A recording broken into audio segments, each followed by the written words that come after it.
पनडुब्बी कहाँ चलती थी? पानी के अंदर। पनडुब्बी हमेशा पानी के अंदर चलते हैं सब, और अंदर अंदर मिसाइल मार देते हैं सब। तो उसका नाम था गाजी, PNS गाजी। वो पनडुब्बी अमेरिका के लिए था, लेकिन अमेरिका भारत से नफरत करता था, इसलिए उसने किसे दिया था? पाकिस्तानी को दिया था। अब उसने टारगेट दिया PNS गाजी को कि तुम निकलो और सीधे जाओ हिंद महासागर होते हुए बंगाल की खाड़ी में, तुम्हें किसी को नहीं मारना है, विक्रांत को मार के गिरा देना। अब देखिए, पनडुब्बियों को साइलेंट किलर कहा जाता है। हिटलर की सबसे बड़ी ताकत पनडुब्बी थी, पानी के नीचे रहती है, पता ही नहीं चलता कब मार के चल जाएगी। अब भारत को टेंशन हो गया, इससे जुड़ा भी तो मार के गिरा देगा। अब बहुत खतरनाक था, लेकिन इन चोट्टों ने जो बात किया, यहां से जैसे वो केरल को क्रॉस किए थे, तो उन्होंने इनका एक तो रेडियो सिग्नल हमारे इंजीनियरों ने ट्रैक कर लिया। उस पर उन्होंने एक लुब्रिकेंट मांग रहे थे, जो लुब्रिकेंट जो होता है लिक्विड, वो केवल पनडुब्बी में प्रयोग होता है। तो भारत को पहले ही पता चल गया कि PNS गाजी निकल चुकी है। अब मेन खतरा था विक्रांत को बचाना, क्योंकि अगर विक्रांत डूब जाता तो पूरी सेना का मनोबल डूब जाता, क्योंकि इस पूरी सेना का सबसे बड़ा हथियार था INS विक्रांत। इतना बड़ा था कि इसके ऊपर जो पानी वाली जहाज थी और इसके ऊपर एयरपोर्ट बनाया गया था, उस पर एयरफोर्स के जहाज उतरते थे, और उन जहाजों को ये क्या करता था, ये घाटे लगा देता था ले जाके घाट पे, बांग्लादेश के घाट पे, और वहां से उड़ के बम गिरा के और उतर के सुस्ताता था। बहुते मारे हम ढाका में बम गिराए हैं। और ये इतना बड़ा था कि ना इसके पास खाने की कमी थी, ना राशन की कमी थी, ना आराम करने के लिए कोई दिक्कत था, ना ही इसके पास कोई भी डीजल पेट्रोल की कमी थी। इतना बड़ा था ही, यहाँ पे, यहां से भीगना पहाड़ी तक था, उतना बड़ा, यहाँ पे 200 मीटर इतना लंबा था, यहाँ पर बहुत ज्यादा था। अब बताइए, ये अब दिक्कत था, यहाँ पे इसको गिरा था। अब PNS गाजी के पास क्षमता थी, वो डुबा देता विक्रांत को, विक्रांत नहीं बच पाता, क्योंकि वो अमेरिका का सबसे खतरनाक पनडुब्बी थी। अब भारत सरकार को डर हो गया, तो इसको क्या किया गया ना, विक्रांत को छुपा दिया गया। कहां छुपाया गया किसी को नहीं पता, बस हम आपको इंटरनल बताते हैं कि अंडमान निकोबार में था, बट हम वो नहीं बता सकते आपको कि अंडमान में कहां था, क्योंकि सबके लिए जिम्मेदारी होती है। जैसे आप किसी चीज को जानते हैं, तो आप जानते हैं तो बहुत सारे लोग आपकी बातों को ध्यान नहीं देंगे, ना ही आप बातों को उतना पहुंचा सकते हैं, लेकिन हम अगर बोल देंगे तो बात पहुंच सकता है और आगे जाके दिक्कत हो जाएगा कहीं ना कहीं। तो उतना ही जानिए जितना बार आपका काम है, क्योंकि देश के प्रति हमारी भी जिम्मेदारी है। और हमको भले हम फौज में नहीं जा सके, लेकिन जिम्मेदारी, एटिकेट्स आज भी पूरी तरह एक फौजी वाला है। वो अलग बात था कि हमारा मेडिकल में हाथ टेढ़ा है, नहीं तो आज हम भी उसी में गए रहते और आप लोग को एक और कहानी सुनने को मिलता कि एक और युद्ध हुआ था। हम लोग वेट करने वाले नहीं थे, लोग मार के निकलो यहाँ पर। तो कहां छुपा दिया गया? अंडमान निकोबार में। कहां छुपा गया? अंडमान निकोबार। और क्या किया जाए, तो इस PNS गाजी को मारने के लिए डेप्थ चार्जरों की जरूरत थी। डेप्थ चार्जर एक ऐसा बम होता है जो ड्रम बराबर होता है, बहुत भारी होता है, और नीचे जाकर ब्लास्ट करता है, और ब्लास्ट करता है तो इतना तेज पानी का झटका मारता है कि पनडुब्बी अंदर से पचक जाती है। समझा? जैसे पानी का झटका मारेगा इसे यहाँ पर, तो पनडुब्बी क्या होगी, पनडुब्बी की दीवारें ज्यादा मोटा तो बना नहीं सकते, भारी होकर धंस जाएगा, लोहे की होती है, ज्यादा मोटा जैसे दबेगा, अंदर का कुछ इंस्ट्रूमेंट दबेगा, वायरिंग अलग होगा, कुछ ना कुछ ब्लास्ट कर जाएगा। अब हवाई जहाज है, हवाई जहाज अगर दब जाएगा तनी से तो गिरना उनको फिक्स है, नहीं समझ में। अब वो डेप्थ चार्जर जो था वो था केवल INS राजपूत के पास, और INS राजपूत का इंजन खराब था, वो सर्विसिंग के लिए आया था विशाखापट्टनम में। कहां था? विशाखापट्टनम। युद्ध दिमाग से जीता जाता है, तो नौसेना के अधिकारियों ने कहा कि एक काम करो, हल्ला कर दो ना कि INS विक्रांत विशाखापट्टनम आया है, ताकि PNS गाजी खोजते खोजते उसको कहां आएगा? विशाखापट्टनम। अब विशाखापट्टनम में उनके अब्बा इंतजार कर रहे हैं INS राजपूत। तो अब हल्ला कैसे किया जाए? हल्ला ऐसा करना है, झूठ ऐसा बोलो कि सच लगे। तो क्या किया गया, INS विक्रांत पर जितने सैनिक तैनात थे उस समय 2500 फौजी थे, उन सबके घर पे मैसेज भेजा गया कि INS विक्रांत जो है विशाखापट्टनम आ रहा है। INS विक्रांत कहाँ आ रहा है? विशाखापट्टनम। जिनको जिनको अपनी फैमिली से मिलना है मिल लो, और सब लोग आगे लोग विशाखापट्टनम में, हमारा मिलना, हमारा बबुआ पे कैप्टन हो लो, कोनो करे हमारा बाबू पे खाना बनाता है। सबका अलग अलग उस पर डिपार्टमेंट होता है, कोई खाना बनाने वाला है, कोई सेलर है, कोई रडार मेंटेनेंस है, कोई डीजल मेंटेनेंस, सब आ गए लोग यहाँ पे। विशाखापट्टनम में हल्ला हो गया यहाँ पर, और विशाखापट्टनम की सब्जी मंडी में ऑर्डर दिया गया कि हमको 6 महीने का सब्जी चाहिए, 2000 किलो आलू, 10,000 अंडा चाहिए, बॉयल अंडा चाहिए होता है ना, एनर्जी। देखिए नॉनवेज में एक खासियत होती है कि आपको इंस्टेंट एनर्जी दे देता है। नॉनवेज जो होता है ना, अंडा, मीट, मांस, आपको इंस्टेंट एनर्जी दे देता है, और युद्ध लड़ने के लिए ये सब चीजों को थोड़ा सा जान। और वैसे भी कहा जाता है ये राक्षसी भोजन है, तो मार करने के लिए राक्षसी ना चाहिए। नहीं समझ में आए, सात्विक भोजन करके मार करिएगा, सात्विक भोजन करके आप पढ़ाई लिखाई कीजिए, मार करना है तो कौन सा भोजन। अब जब अंडा का इतना डिमांड हुआ, मीट का इतना डिमांड हुआ, चावल का डिमांड हो गया, पूरा मंडी में हड़कम मच गया, सारा दुकानदार खोज रहा है, अरे हमारा 10,000 अंडा का ऑर्डर आया है, 21,000 है, तुम्हारे पास है? कोई पूछे क्या होगा क्या होगा, अरे विक्रांत आ रहा है, विक्रांत आ रहा है। अब पाकिस्तानी जासूस घूम रहे थे सब विशाखापट्टनम में, उस सब तुरंत पाकिस्तान फोन किया, सर एक तगड़ा न्यूज है, विक्रांत आ रहा है। तेरा विक्रांत आ रहा है, कोई विक्रांत नहीं आ रहा था यहाँ पे, समझ में आ गया कि नहीं। इसको दे दिया पीएनएस गाजी को, पीएनएस गाजी विशाखापट्टनम की ओर जा रहा था, जहां पे छुपा हुआ था विक्रांत। इसको खबर हुआ तो ये मुड़ गया, कहां की ओर? विशाखापट्टनम की ओर। और विशाखापट्टनम पे कौन खड़ा था? आईएनएस राजपूत। आईएनएस राजपूत के सारे नेविगेशन को बंद किए गए थे, आईएनएस राजपूत का इंजन मेंटेनेंस में था, बंद था, कुछ भी आईएनएस राजपूत हलचल नहीं कर रहा था। जहां हलचल होगा ना तो उसमें सोनार लगा होता है, हलचल को पकड़ता है, सोनार हलचल को पकड़ लेता, कोई हलचल नहीं था। लेकिन पीएनएस गाजी का तो इंजन चल रहा था, इसका हलचल तो पता चल रहा था। आईएनएस राजपूत को खबर लगा कि पानी में कुछ हलचल है, तो ऐसे हमला तो कर नहीं सकते, क्या पता अपने जहाजिया हो। तुरंत पीएनएस गाजी को पहले ही बता दिया गया था कि आईएनएस राजपूत के पास कोई नहीं जाएगा, कोई नहीं जाएगा। तो आईएनएस राजपूत को पता था कि ऑर्डर दिया गया कि हमारे पास कोई नहीं आएगा, अब कोई आया है तो मरने आया है। मारा पीएनएस गाजी को, डेप्थ चार्जर मारा गया, एक डेप्थ चार्जर गया, दूसरा गया। उसके बाद अचानक से डेप्थ चार्जर फटता है तो उतना तबाही नहीं आती, वो अंदर बस झटका देता है। तो पहला झटका लगा अंदर, पानी हिल गया, दूसरा झटका लगा, पानी हिल गया, कुछ नहीं हुआ। एक पास 2 डेप्थ चार्जर था, बिगड़ल था ना आईएनएस राजपूत, अभी मारे कैसे यहाँ पे। आधा घंटा बाद अचानक जैसे लगा कि पानी के अंदर परमाणु बम फटा है। पीएनएस गाजी में जो छेद हुआ था ना, झटका लगा था, वो उसी कंपार्टमेंट में हो गया था जिसमें उसने बारूद रखा था। उस ससुरा अपने बारूदुआ से भड़क गया था। यहाँ पर झटका लगा ना तो भाई कहीं ना कहीं से पचकेगा, पचका वो अंदर टारपीडो और बारूद रखा, मारा तो हल्का मच गया। सुबह लाशें ऐसे तैर रही थी, आज ले आया गया, ऐसे घींच घाच के रख दिया गया। पाकिस्तानियों को चाहिए तो ले जाना, नहीं तो हमारे यहाँ कौआ गीद बकुला का कमी नहीं है, घी दूध खा जाएगा सब यहाँ पर, समझ में आ गया कि नहीं। तो यहाँ पे अब पाकिस्तान का पूरा मनोबल गिर गया था, अब अमेरिका का भी मनोबल गिरा, उसका टैंक यहाँ छोड़ के भाग गया। अब पीएनएस गाजी गिर गया यहाँ पर, अब भी ऐसा जहाज मारा जो खराब था। आईएनएस राजपूत खराब था, मार के गिरा दिया यहाँ पर। अब पाकिस्तानी इधर मुक्ति वाहिनी, इधर कौन है? मुक्ति वाहिनी। अब मुक्ति वाहिनी थोड़ी सी कमजोर पड़ रही थी क्योंकि वेल ट्रेन तो फौजी थे नहीं। अब भारत ने क्या किया, अपनी इंडियन आर्मी को कहा कि लुका छिपी नहीं होगा। इंदिरा गांधी थी, बड़ी ढीठ थी, इसीलिए आयरन लेडी कहा जाता, बहुत ढीठ थी। लोगों ने उन्हें समझाया कि कूटनीति डिप्लोमेसी नहीं कहता है, आप मुक्ति वाहिनी को आगे कीजिए, इंडियन आर्मी को पीछे से सपोर्ट कीजिए, कोई क्या कहेगा। इंदिरा गांधी के बाढ़ में जब कोई क्या कहेगा, यहाँ पे हम महिला हैं, हमको इस सबसे मतलब नहीं बनता है, कोई क्या कहेगा, मारो इसको। महिला सबको ज्यादा इफेक्ट नहीं पड़ता है, देखिएगा शादी ब्याह में ना दुल्हा जाएगा तो चावल फेंकते चल जाएगा, बाबू के बियाह हो लोग।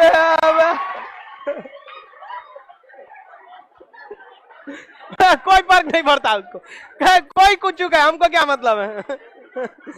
अच्छा बता, आप अपने पिताजी से कहिएगा या चाचा जी से कि बियाह हो रहा है, आप चावल फेंकते जाइए, थमा देगा लोटा आपको, फेंक तो बियाह हो लो निकल।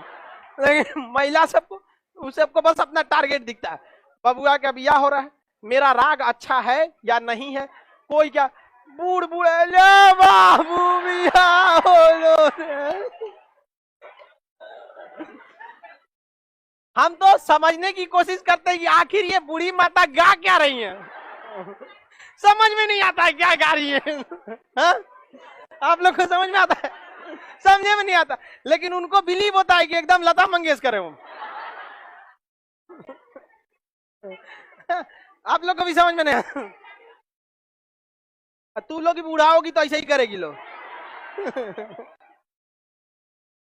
तो इंदिरा गांधी कहेंगे लोग क्या कहेंगे क्या नहीं कहेंगे, मुक्ति वाहिनी लो, इंडियन आर्मी को तुरंत आदेश दी। मानेकशा से कहेंगे अब लड़िएगा ना, अरे हम पीछे कब हटे थे। मानेकशा कहेंगे एकदम एक नंबर, घुसा दिया इंडियन आर्मी अंदर। इंडियन आर्मी जो तहलका मचाई जिसका कोई हद नहीं। लेकिन इंडियन आर्मी का मेन मकसद बांग्लादेश को स्वतंत्र कराना था।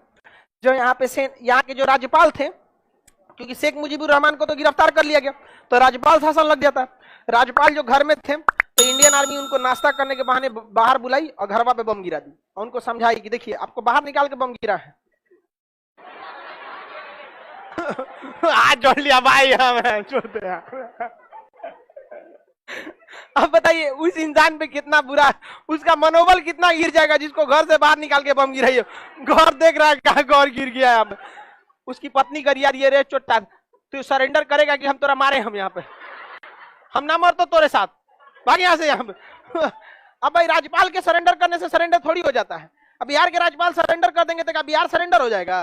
राज्यपाल के हाथ में नहीं होता, लेकिन एक संकेत होता है ना कि तुम्हारा कमांडर गया काम से यहाँ पर। अब वहां पर काम किया सबसे जबरदस्त बीबीसी वालों ने। बीबीसी ये न्यूज वाले हैं सब, बीबीसी वाले ने। देखिए भारत सरकार ने क्या किया, पैरा कमांडोज को उतारा, पैरा कमांडो को।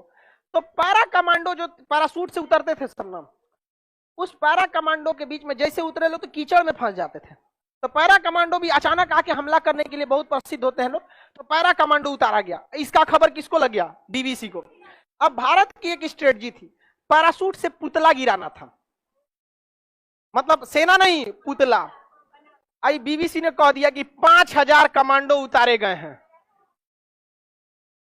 हवा से कितने कमांडर उतारे गए? पैरा कमांडो सबसे खतरनाक होते हैं।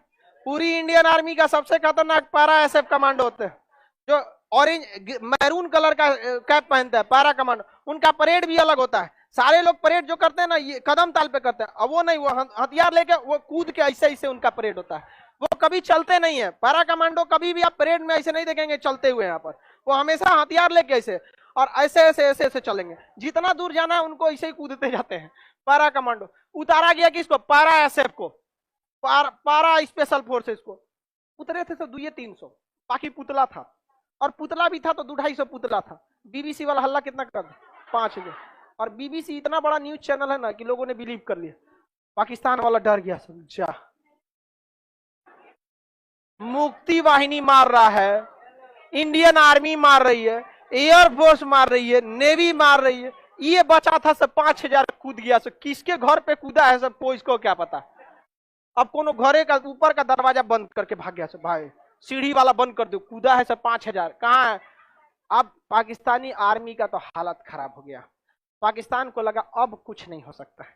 तब ये अपने अब्बा को बुलाया, अमेरिका। अमेरिका को कहा कि हमारी जान बचा लीजिए, आपको जहां सेना का अड्डा कहना होगा हम यहां दे देंगे, यहां दे देंगे। आपका मन आप हमारे घरे में रहिएगा, हमारे ससुराल में रह जाइएगा, कोई दिक्कत नहीं है। आपका मन करे तो आप जहां मन वहां रहिएगा, हमको कोई दिक्कत नहीं है। हम अपनी पत्नी वाला भी आपको कमरा दे देंगे, चलिए।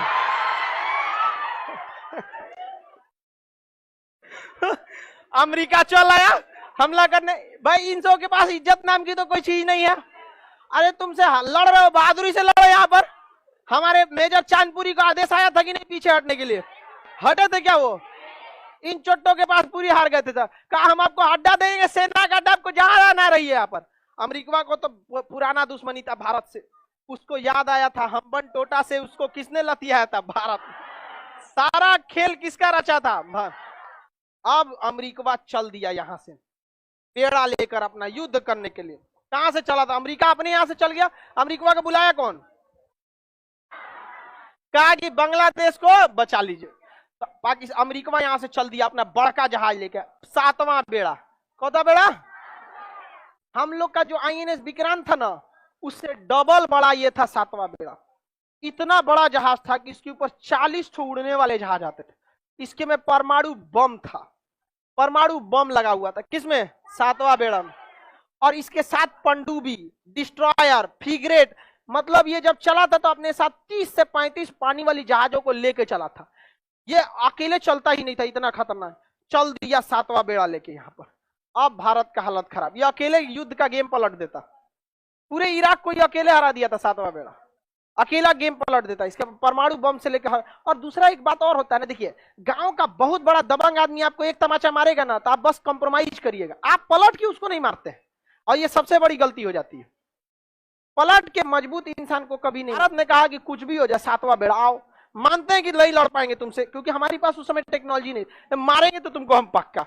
ये चोट्टा अमेरिका ब्रिटेन को भी बुला लिया, चल चल चल मारे के हो लोग रहा, चल चल चल चल। फ्रांस को भी बुला लिया, चल चल चल भारत के मारे को। आई चोट्टा आ गया सब। आज ये मोदी जी को बर्गर खिला रहा है सब, समझ में आ गया कि नहीं? पिज्जा खिलाता है सब, लेकिन ये चोट्टे मारने आए थे सब हम लोग को। इतिहास कोई भूल जाए, हम ना भूलने वाले हैं, कभी नहीं भूलना चाहिए इतिहास। ये हम मानते हैं कि हम लोग भी लिट्टे का मतलब हुआ था, युद्ध में सब कुछ दिया, लेकिन अमेरिका भी शरीफ नहीं है। युद्ध में कोई अंतरराष्ट्रीय रिलेशन में हम लोग को देश देखना है, शराफत नहीं, समझा गया ना? सब आया था सब मिल के मारने। इंदिरा गांधी के तो हालत खराब हो गया। इन्होंने कहा रसिया को, याद है कुछ? गैलो हमारा हालत खराब, यह सब लेके आए। आई चोट्टा बहुत कमीना होता है सब। पहले अमेरिका आएगा, फिर ब्रिटेन आएगा, फिर फ्रांस आएगा, उसके 29 देश आ जाएंगे सब नाटो सेना लेकर। अब बताइए 29 देशों से एक आदमी अकेले लड़ पाएगा? वो भी भारत जैसा उस समय 1971 में विकासशील देश, हमारे पास कुछ भी नहीं था उस समय, फैक्ट्री तक बढ़िया से नहीं थे। रूस ने कहा कोई दिक्कत नहीं, टेंशन न, हम भी भेजते। इसने भेज दिया अपना 40वां बेड़ा। 40वां बेड़ा आके हिंद महासागर में लग गया। 40वां बेड़ा के साथ जितने भी पनडुब्बियां थी, इसने उस समय 8-9 गो पनडुब्बी भेजा था, और हर पनडुब्बी में परमाणु हथियार थे सर। पनडुब्बी को रूस ने जानबूझ के पानी के ऊपर ले आ दिया कि देखो यहाँ पे, चारों ओर से सजा दिया, जहाज वहाज सब सजा दिया यहाँ पर। और विक्रांत को कहा कि निकलो अब तुम, कहां से? अंडमान निकोबार, मारो इसको धा के। अब भारतीय सेना पूरा समझ जाइए कि सुपर ओवर खेलने के लिए तैयार थी। इंडियन आर्मी चारों ओर से घेर ली, एयरफोर्स चारों ओर से घेर ली, नेवी घेर ली। इसने कहा कि हम गारंटी लेते हैं कि चोट्टा में से एक वो अंदर नहीं आएगा, बाकी तुमको धोना है तो धो दो। इंदिरा गांधी मानेकशा से कहीं सुन रहे हैं ना? मानेकशा कहा कि आपको सुनाने की जरूरत नहीं, काम चालू है, वर्क ऑन प्रोग्रेस। इतना मार मारा गया बांग्लादेशियों को जिसका कोई हद नहीं। और यहाँ आके खड़ा हो गया कौन सा? 40वां। अमेरिका यहाँ पहुंच गया, इसका बेड़ा 7वां बेड़ा। इस सोचा इधर से निकले तो इधर आ जा रहा था, सोचा इधर से निकले तो इधर आ जा रहा। नहीं, अझुराने का तरीका आप तो ना देख लेते, चल तो तनी नहीं गांव में तो जो तो हमारी खेत में तन जेबी तो यहाँ आओ तो देखते हैं। अब इसके ऊपर मिसाइलें तैनात थी, ऑटो एयर डिफेंस की मिसाइलें। इसके पास जो एयर डिफेंस S-400 अभी भी कितना तगड़ा, कोई आता है S-400 के आगे? कोई नहीं। इसने अपने एयर डिफेंस को एक्टिवेट कर दिया, और वो एयर डिफेंस इतना खतरनाक था कि 400 किलोमीटर के दायरे में कोई भी आएगा ना तो जहाज के कैप्टन को वार्निंग दे देगा कि आ गए हैं एक आदमी नाश्ता के लिए। 400 किलोमीटर दूर पहले कैप्टन को बता देगा कि खाना पीना छोड़ो, लग जाओ। और अगर 300 किलोमीटर तक आ गया तो पूरे जहाज पे वार्निंग बजा देगा, पूरा सायरन बजा देगा कि आ गया है कोई, 300 किलोमीटर दूर है। 200 किलोमीटर पे रहेगा तो सीधा खबर भेज देगा मॉस्को कि चोट्टा कुछ नहीं किया है अभी तक, हम उसको 400 किलोमीटर से वार्निंग दे रहे हैं, अभी तक क्या नहीं किया यहाँ पे। और 100 किलोमीटर के दायरे में आएंगे तो कहेगा भाड़ में जाओ, मार देते खुद। रूस ने पूरे अपने एयर डिफेंस को एक्टिवेट कर दिया और अमेरिका को बता दिया कि दम है तो आ जाओ। अमेरिका 400 किलोमीटर दूर से कह रहा था वापस चल जाओ, ठीक नहीं होगा। वापस चल जाओ, ठीक नहीं होगा। कहा, अमेरिका ने कहा कि हमारे पास 150 से ज्यादा परमाणु हथियार लेके आए हैं, छोड़ेंगे नहीं भारत को इस बार। हमेशा श्रीलंका समझाएगा, श्रीलंका से भगा दिया, नेपाल से भगा दिया, अब की नहीं जाएंगे हम, हमारे पास 150 से ज्यादा परमाणु हथियार है। रूस ने कहा कि जब हम चले थे तो हमें बहुत जल्दबाजी थी, इसलिए हम गिनती नहीं किए, लेकिन लगभग 300 से ज्यादा है। कहा कि हम गिने नहीं है लेकिन 300 से ज्यादा, गिनती चालू थी 300 के बाद। अगर हम गिने नहीं, जल्दी में आना था, हमको इस सब का धमकी मत देना, बहुत महंगा पड़ेगा। तो इंग्लैंड कहा था sorry we are late, we should return, you should return और you must have to return, तुम्हें लौटना ही होगा। चल गया ब्रिटेन, चल गया। यहाँ पे ब्रिटेन को एहसास हो गया था कि 1857 नहीं है, देश आजाद हो चुका। और आपको जानकर ताज्जुब होगा, जूता भिगा के मारना किसे कहा जाता है? ये INS विक्रांत जो था ना, ये ब्रिटेन से खरीदे थे लोग।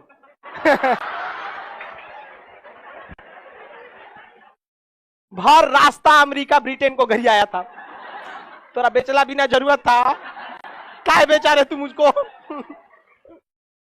बाहर रास्ता कर आया था। और कह what will I do, I don't know the what will happen in future. वो क्या कौन जी पता फ्यूचर में क्या हो जाएगा। अब जाओ तुम यहां से। अब यहां से जब ये लोग चल गए, 1.5 महीना बाद गया था रूस यहां से, 1.5 महीना तक लंगर डाल के खड़ा था। इसलिए हमेशा याद रखिएगा, 2 नए दोस्त से अच्छा एक पुराना दोस्त होता है। और आज भी हम लोग हमेशा खड़े रहते हैं रूस के लिए।